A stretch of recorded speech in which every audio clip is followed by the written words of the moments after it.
Bonjour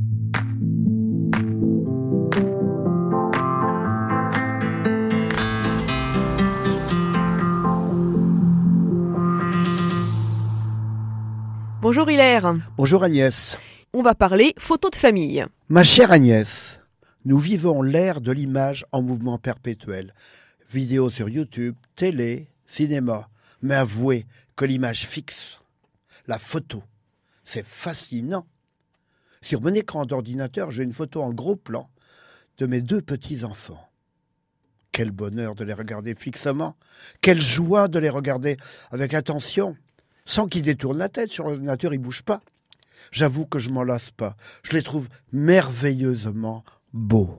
Les photos de famille, ça fait surtout appel au passé, à l'histoire justement de nos familles. Enfant, lorsque j'allais voir ma grand-mère, je passais du temps à regarder les photos qui ornaient son grand buffet. Je revois la photo de mon grand-père, Florentin, qui une photo de 1914, sérieux et droit comme un i, en tenue d'apparat, avec ses épaulettes rouges et ses franges et ses rangées de boutons de cuivre qu'ornait sa vareuse bleue de militaire. C'est magique les photos qui ont immortalisé des instants de vie, instants qui se sont déroulés pourtant il y a plus d'un siècle.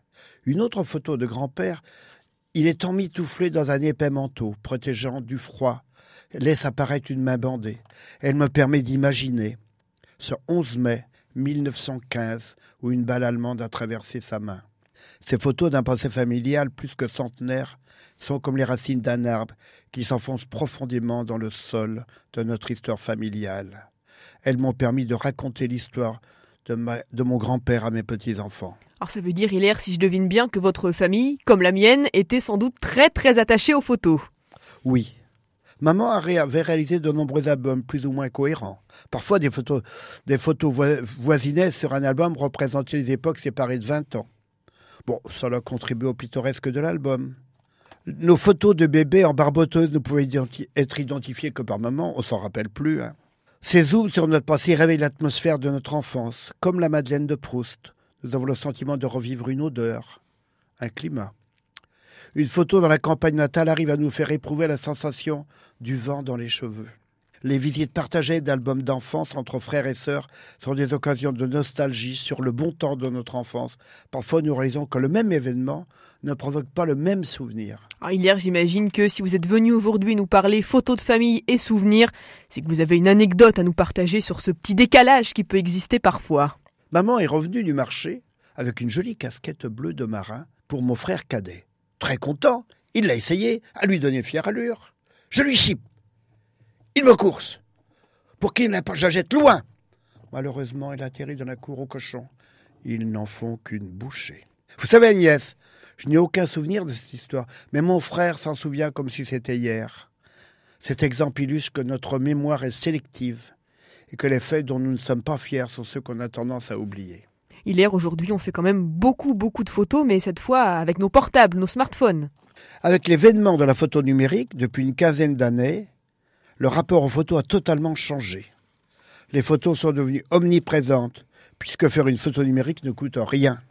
Les jeunes et moins jeunes s'échangent des photos de ce qu'ils vivent au présent. Facebook, TikTok, Instagram déroulent des photos et des vidéos d'événements totalement éphémères. Ce qui fait l'événement ne dure que quelques minutes, au maximum 24 heures en cas de buzz, vite remplacé par l'événement suivant. Les portables sont emplis de milliers de photos qui ne sont regardées qu'une fois, parfois aucune fois. Nous sommes plongés dans l'immédiateté de l'image. Alors comment est-ce qu'on peut essayer de conserver cet esprit des photos de famille alors qu'on fait face quand même à un déferlement d'images au présent ? Je crois que c'est un réel problème. Vous savez, les vieilles photos jaunies peuvent finir au fond du tiroir, tellement décalées par rapport aux générations Facebook et TikTok. Elles peuvent partir à la déchetterie après les décès des grands-parents, si personne s'en soucie. Nous, les vieux, nous sommes les gardiens du passé. Il est de notre devoir de transmettre les images de notre passé à nos enfants et petits-enfants. Alors justement, si vous voulez transmettre ces images, comment est-ce que vous faites, Hilaire, vous, par exemple, pour intéresser les nouvelles générations au passé à partir de ces vieux clichés ? Je crois qu'il est très important de marier le passé et le présent. Les vieilles photos, vous savez, elles peuvent être scannées et intégrées dans un album numérique. Grâce au scan, nous pouvons construire un album numérique avec de très vieilles photos. Nous pouvons ainsi dérouler le passé dans le présent.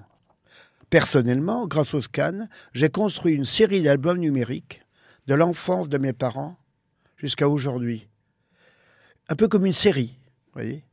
Car je veux que mes petits-enfants soient conscients de leurs racines. Je veux que mes petits-enfants soient conscients de leur histoire. C'est à nous, les vieux, de relier le passé au présent. C'est à nous d'aider nos petits-enfants à mieux se connaître et ainsi d'affronter l'avenir et leur avenir. Merci beaucoup Hilaire pour cette chronique photographique. Moi je sens qu'une fois qu'on va sortir de ce studio, je vais aller faire un petit tour dans les vieux albums jaunis, avec même parfois des vieilles photos en sépia. On vous dit à bientôt. À bientôt Agnès, et je sais que vous devez en avoir beaucoup de vieux albums jaunis. Des tas et des tas.